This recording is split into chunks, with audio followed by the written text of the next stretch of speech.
word. I'm wondering if you've made up your mind as to whether you believe genocide is occurring in South Africa, or are you still in doubt? And if you have made up your mind, why invite President Ramaphosa here today? Well, I haven't made up my mind. I hate to see it from the standpoint of South Africa, but also, I'm trying to save lives. I'm working with Russia and Ukraine. I don't have to do that. It's not our war. It was started by other people. It was helped along by our past administration. It would have never happened if I were president, but I'm trying to save lives, no matter where.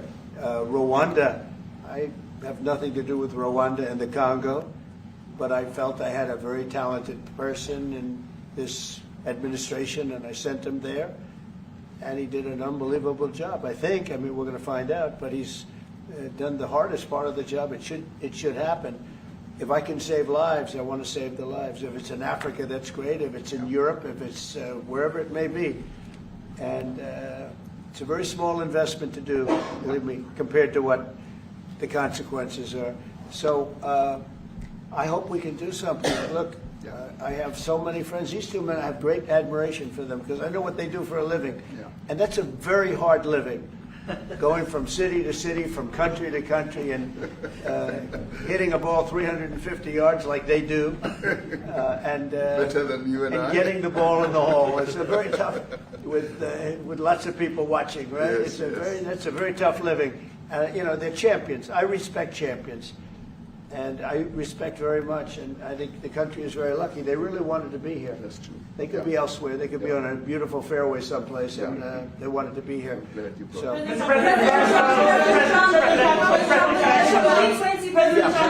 name is Yanda from Newsroom Africa in South Africa. How important is it for the United States? President Donald Trump and the president of South Africa, they're meeting in the Oval Office, a meeting that turned explosive with talks of genocide that President Trump is claiming is going on in South Africa. He even played a very explosive video for the president of South Africa to react to. The people that are there from South Africa saying there's no doubt violence and crime is happening, but not what the president is saying, genocide that's happening in that country. I want to go back out live to CBS News correspondent Natalie Brand, who's outside the White House, been watching very closely this very explosive meeting that's going on inside the Oval Office. Natalie, it's worth noting, we checked back in with you, a few moments ago and then went back into that meeting. But when we went back, we saw that there were some South African golfers that were also there that were supporting President Trump's claims. Retief Goosen was there, Ernie Els, Gary Player. They were all in the room as well. I want to go back to just sort of the general scope of what this meeting was, Natalie, and really the highlights for you.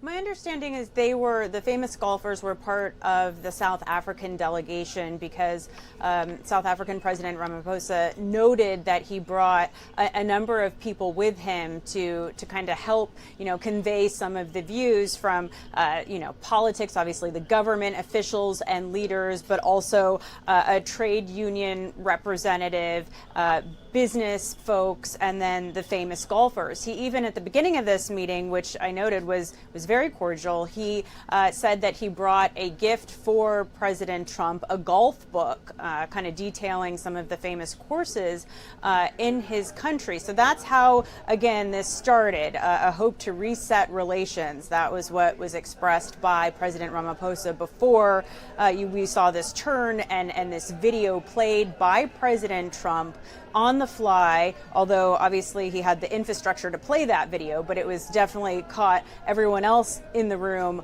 off guard. And I know that our CBS News Confirmed team is working to look into that video and kind of learn more about exactly what everyone was seeing. But that launched a discussion by both sides about the debate here, which again, just to be clear, the South African government, a judge in the country, and many others say that those claims of genocide are completely false, despite what President Trump is saying, and despite claims amplified by Elon Musk, who, as we discussed, is also from South Africa. What they were discussing is, and what you alluded to, these attacks on farms, which the South African delegation is explaining is impacting, not only white farmers, but also black majority areas as well. We also know,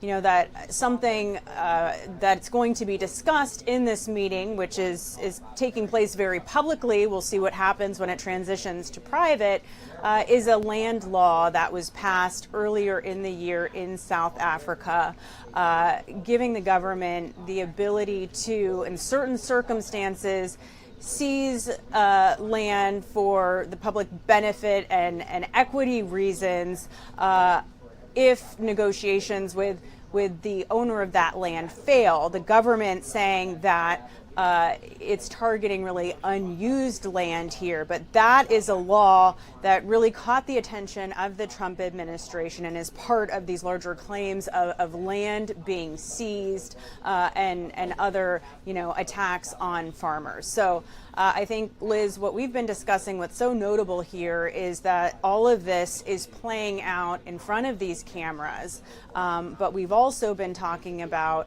the president of South Africa really maintaining his cool here, remaining very calm, and this is something that he's known for, being, a famous negotiator in South Africa, and really came here to try to, charm Trump and get a trade deal out of this.